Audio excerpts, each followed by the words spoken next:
our cheer stand. Charlie Parsons Boxing Social and Association with William Hill. Got a bit of a crowd here, Eddie. Here at the Golden Gloves Boxing Gym in Liverpool. Crowd's for you, Parsons. Banter. You look well, actually. You look like you lost a bit of weight. Thanks, mate. Since we challenged there, weren't the best. But did all right. I outlasted some. Yeah, 20 seconds. That's for later on the planks guide. Look, more about the community.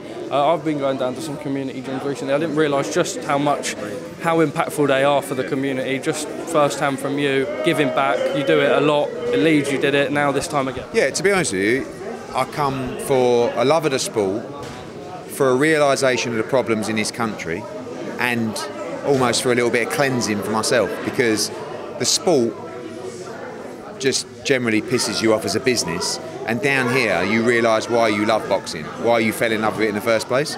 That's issue number one. That's for myself.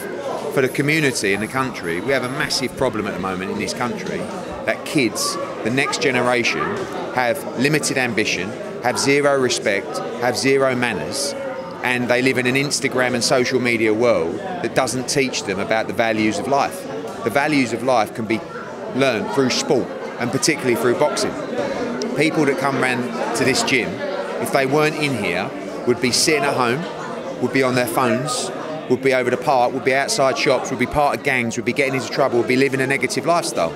What upsets me the most is that the politicians and the local communities and the government don't come down to these places. There's 40 or 50 people in here right now, and they have 3 hours a night, every night of the week. These places are so important to the community, and you know, as a middle-aged parent, you know, who takes his own daughter to a boxing gym, I see the positive influence it has on her life. She's never going to be a fighter, she's never going to be a champion, but what it does is it teaches her discipline, respect and manners, but it makes her feel good, it makes her feel part of something.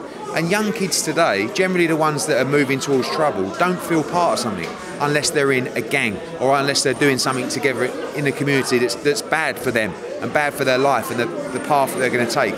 In here, when they walk through those doors, they feel part of something, they feel alive. And you've only got to see, you know, you look, someone starts talking, get down and give me 20 press-ups. I mean, I know it's military, but that's what we're missing. Discipline. But that's what we're missing in this country. The kids have no discipline. They have no respect. They have no manners. They see something on social media. They want that. They want it now. There's no hard work ethic.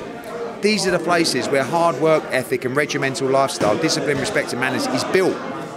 So the more I come to these places, the more I just realise how important they are for the community.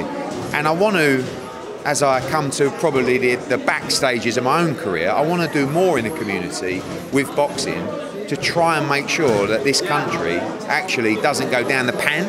Because I have to be honest, what I'm seeing from the younger generation and what I'm seeing with knife crime and gang crime and just a lack of direction for the younger generation and kids, I think we're in a really bad place. And these people in charge, they don't know how to cure it. And they never come down here to see with their own eyes. And when they do, Brentwood, where I'm from, you know, the local council, they're actively involved in boxing. They're there, they see it with their own eyes. Speak to the kids, like these are all just normal kids that just need some direction, need some confidence, need some help. But most importantly, get active. Physically, mentally, these places are so important. And clubs like this breed talent. I mean, you've seen so many great fighters come out of this very gym.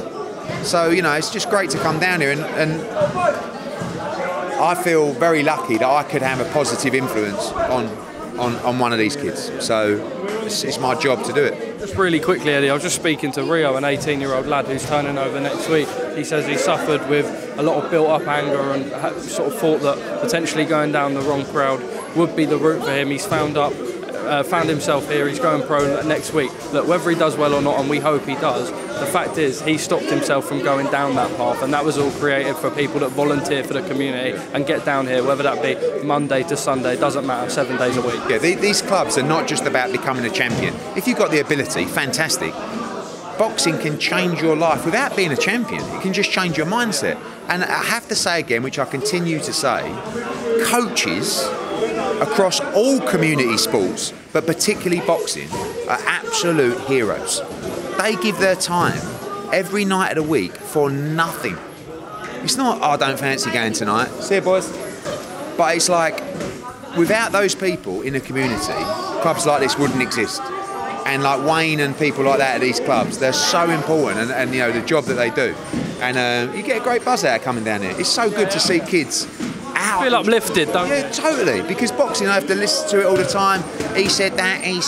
You listen to Twitter, you listen, and you come down here and you go, I absolutely love this sport. I love this sport, and I love what it can do for young kids. And hopefully, people see what boxing can do for young kids. Top man, first to many. Oh. It's fucking, it hurts your arm, doesn't it, lifting that?